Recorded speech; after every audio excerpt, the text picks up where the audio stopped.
Hello, ഇന്ന് ചെറുപയറും കൊണ്ടൊരു പായസം വെക്കാൻ പോവാണേ. ചെറുപയറും പിന്നെ ഉണക്കലരിയും കൊണ്ട്. ചെറുപയർ പരിപ്പ് കുറച്ചുണ്ടായിരുന്നു, അതും കൂടെ ഈ കൂട്ടത്തിലിട്ടിട്ടുണ്ട്. ഈ ചെറുപയർ വറുത്തിട്ടാണ് നമ്മൾ എടുത്തിരിക്കുന്നത്, വറുത്തിട്ടാണ് കഴുകിയത് ഞാൻ. പിന്നെ അതാണ് ചെറുപയർ പരിപ്പ്. അപ്പം അതിൻ്റെ കൂടെ ഒരു നാഴി ഉണക്കലരിയും കൂടി ഇടുന്നുണ്ട്. ഇതിന്ന് ഉണ്ടാക്കുന്നത് വേറൊന്നിനുമല്ല, ഇന്നൊരാളുടെ വെഡ്ഡിങ് ആനിവേഴ്സറിയാണ്. അപ്പോൾ അതിനായിട്ട് ഞാൻ എൻ്റെ വകയായിട്ട് ഉണ്ടാക്കി കൊടുക്കുകയാണ്. വേറൊന്നും കൊണ്ടുമല്ല, വേറൊന്നും വാങ്ങിക്കാൻ പൈസ ഇല്ലാഞ്ഞിട്ടല്ല കേട്ടോ. നമ്മുടെ ഒരു സന്തോഷം, നമുക്ക് എന്തെങ്കിലും ഇങ്ങനെ ഫുഡ് കഴിക്കാൻ കൊടുക്കുന്ന ഭയങ്കര ഒരു ആഗ്രഹമാണ്. എന്നാ പറയുന്നത്, നമുക്കിങ്ങനെ കൊടുക്കാൻ കഴിയുമ്പം അത് കഴിച്ച് കഴിഞ്ഞ് നമ്മളോടൊരു ഇത് പറയുമല്ലോ, അല്ലെ നന്നായിട്ടുണ്ട്, ഒത്തിട്ടുണ്ട്. അങ്ങനെ അത് വെച്ചിട്ട് ഞാനിങ്ങനെ എന്നെക്കൊണ്ടാവുന്ന പോലെ ഞാൻ ഉണ്ടാക്കിയതാണ് ഒരു ചെറുപയർ പരിപ്പ് പായസം.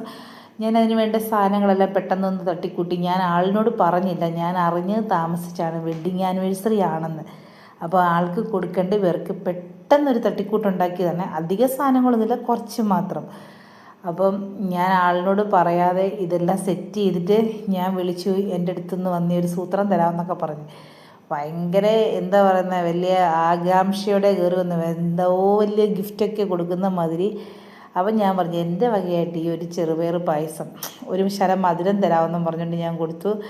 എന്തായാലും ഞാൻ പ്രതീക്ഷിച്ച പോലെ തന്നെ കുടിച്ചു കഴിഞ്ഞിട്ട് എന്നോട് പറഞ്ഞു, എനിക്ക് വളരെയേറെ സന്തോഷമായി, എനിക്ക് ഒത്തിരി ഇഷ്ടമായി. കാരണം ഞാൻ ഒട്ടും പ്രതീക്ഷിച്ചില്ല ഇങ്ങനൊരു പായസം. അതുകൊണ്ട് ഞാൻ ജീവിതത്തിൽ അത് മറക്കത്തില്ലെന്ന് പറഞ്ഞു. അതല്ലേ എനിക്ക് കൊടുക്കാൻ പറ്റുന്ന ഏറ്റവും വലിയൊരു ഗിഫ്റ്റ്. എനിക്കത് കേട്ടപ്പം വളരെ സന്തോഷമായി. അങ്ങനെ ഞങ്ങളുടെ പായസമാണിത്. എല്ലാവർക്കും വീഡിയോ ഇഷ്ടപ്പെട്ടെന്ന് വിചാരിക്കുന്നു. ലൈക്ക് ചെയ്യണം, ഷെയർ ചെയ്യണം, സബ്സ്ക്രൈബ് ചെയ്യണം. അപ്പം നമ്മുടെ ജീവിതത്തിൽ ഇതുപോലുള്ള കൊച്ചു കൊച്ചു സന്തോഷങ്ങളൊക്കെ നമ്മൾ ഒരിക്കലും കൈവിടരുത് കേട്ടോ. അപ്പം tata bye bye, see you. നമുക്കിനി അടുത്ത വീഡിയോയിൽ കാണാം.